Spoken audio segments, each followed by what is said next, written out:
বাংলাদেশের রাজনীতিতে নতুন করে আলোচনায় এসেছে বিএনপি মহাসচিব মির্জা ফখরুল ইসলাম আলমগীরের সাম্প্রতিক বক্তব্য।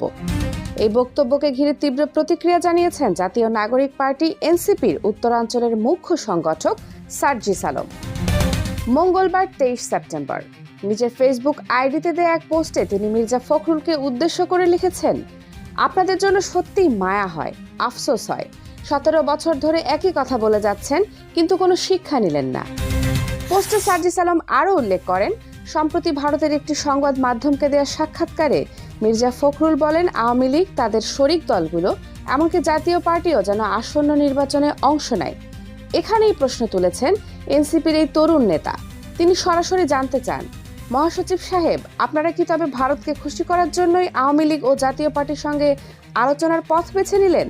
হাজার হাজার হত্যাকাণ্ড, লাখো মানুষের রক্তের হিসাব কি এত তাড়াতাড়ি ভুলে গেলেন? তিনি আরও লিখেছেন, বিগত 17 বছরে আপনাদের নেতাকর্মীদের যে অবস্থা করা হয়েছে সেটার কোনো হিসাব নিকাশ নেই, অথচ এখনও শুধু বক্তৃতার ফুলঝুরি চলছে। মনে রাখবেন, অন্যের দেওয়া সুযোগ যদি উপহার হয় তবে তার দাম বোঝা সবচেয়ে বড় দায়। প্রসঙ্গত, ভারতের কলকাতার জনপ্রিয় বাংলা দৈনিক এই সময় প্রকাশিত সেই সাক্ষাৎকারে বলা হয়, মির্জা ফখরুল নাকি আওয়ামী লীগ ও জাতীয় পার্টির অংশগ্রহণ চান আগামী নির্বাচনে। তবে এ নিয়ে বিএনপি দাবি করেছে সংবাদ মাধ্যমটি তার বক্তব্য বিকৃত করেছে। সব মিলিয়ে এই বক্তব্য ঘিরে এখন রাজনৈতিক অঙ্গনে চলছে তীব্র বিতর্ক। মির্জা ফখরুলের বক্তব্য সত্যিই ভুলভাবে প্রকাশিত হয়েছিল নাকি ভিন্ন কোনো কৌশল কাজ করছে, এখন সেটাই দেখার বিষয়। Kaniz Fatema Soma, desk news, 0 TV.